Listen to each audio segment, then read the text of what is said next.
people,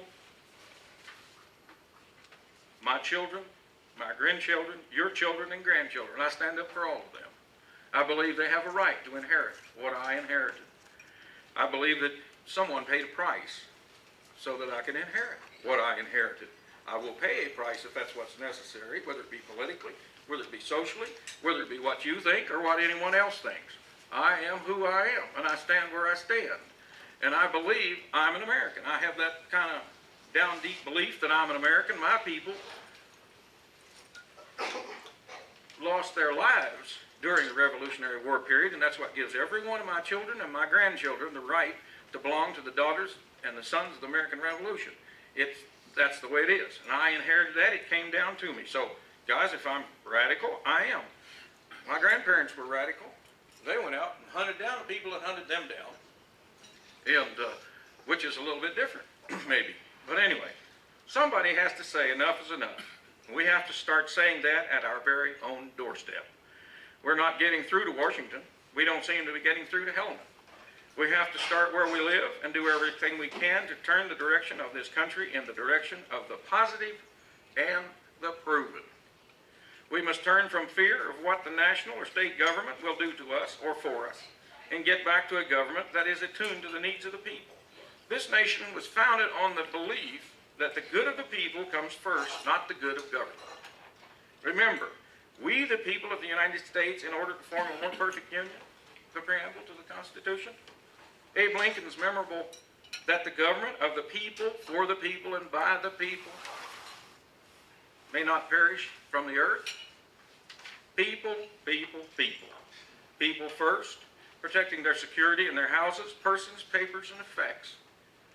Planning for the welfare of the people, remember. Promoting the general welfare, again, the preamble of the Constitution. Programs last, remember the preamble of the Constitution. In order to establish justice. Justice means, according to Webster, fairness or reasonableness, especially in the way people are treated or decisions are made.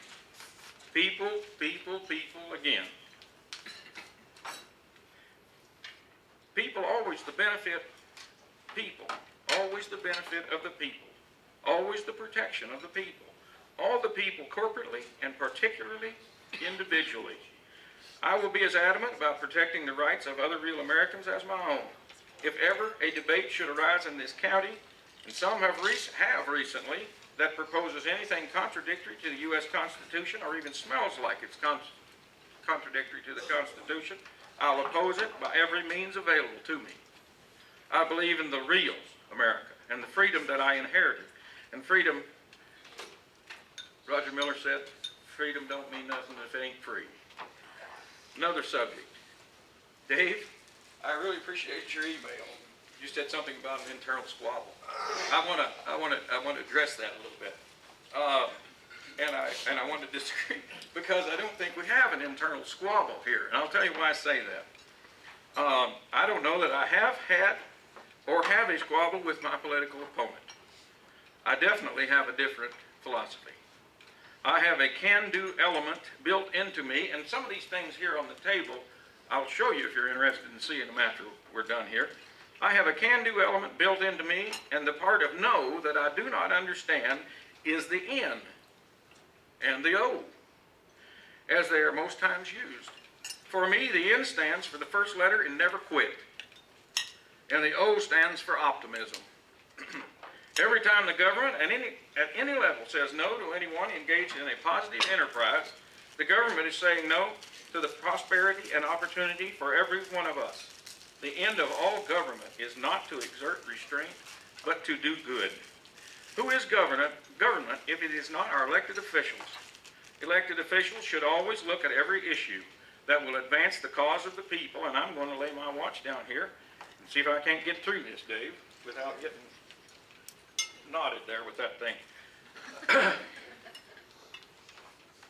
They should look at anything that will advance the cause of the people from the standpoint of what is it that every effort, influence, or expenditure of energy or intellect that I make will do to produce a positive and profitable outcome for a person, the people involved, or the community. It's not the business of any official to say to anyone who questions them on the deadening effect of regulation on a community, if you don't like it here, or your business is at risk, then maybe you should go to Boise. I hear things are going well there. When I'm elected to the office of County Commissioner, my response will be, how can I help you? To anyone trying to succeed in business, looking for a job or a way to create a job in this county, my door, my ears, my intellect, and my imagination, my abilities of innovation will be open and available to anyone with an idea that may bring an iota of prosperity to this community or that person. I've been told to run a legitimate political campaign, one must have issues upon which to base that campaign. If anyone thinks there's not issues here, then let them consider this issue. Montana's business equipment tax is one. I just talked to a local businessman who bought a $1.5 million machine for use in his international business, who pays enough tax on that machine to pay the entire cost of hiring approximately 3 full-time employees. Some of you are going to recognize yourself here. This man told me he is seriously considering moving his business to Idaho. A few years ago, another man, an avid admirer of Lee Iacocca, as I am, told me the same thing about moving from Yellowstone County to Wyoming to do business because of red tape and taxes. Within 2 months, he was in Wyoming and is still today running a large, very successful business.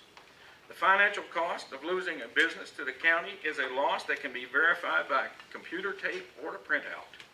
The personal disaster and disruption of lives involved cannot be easily or simply put on paper, but people count.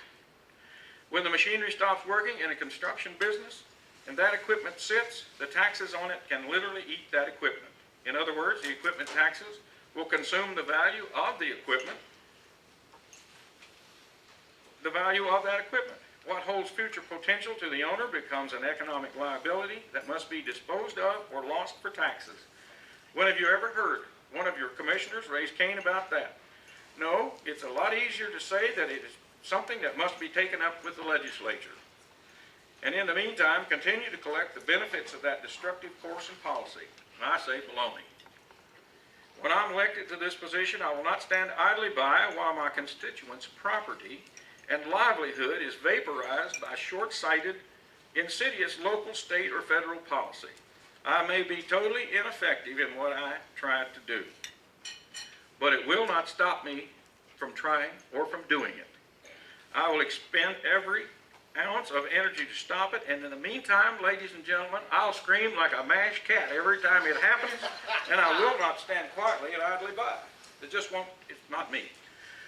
Another issue, I had a conversation in this room a few weeks ago with a person that told me their day was not very good because they were leaving here to go to their place of business and lay off another employee. Another issue, I was in a businessman's office recently who still had all his uncashed payroll checks made out to himself, which he had not cashed yet this year. He had them in a drawer in his desk. Why? Because business has been too slow and his cash flow too low to let him pay himself. He pays his help, but goes home on payday himself nearly broke. I want to experiment in a new form of government in Yellowstone County. I don't like people who make speeches and ask questions and they know good and well I can't answer them. So I won't do that. I want us to release businesses to do business in a responsible manner and lift the regulatory burden so we can produce jobs. Jobs are the only things that put food on a table, a car in a garage, and kids through school. It does not seem to have dawned on a lot of folks that free enterprise, the most successful job producer in the world, must be free to do business without one hand tied behind its back. Our people will be the beneficiaries. If we are to run a successful city, county, state, and nation, it's time government got back into the concern for people business. The first thought in the politician's mind must not be more taxes, but the proper way to benefit the people. In every action of successful government, people must come first.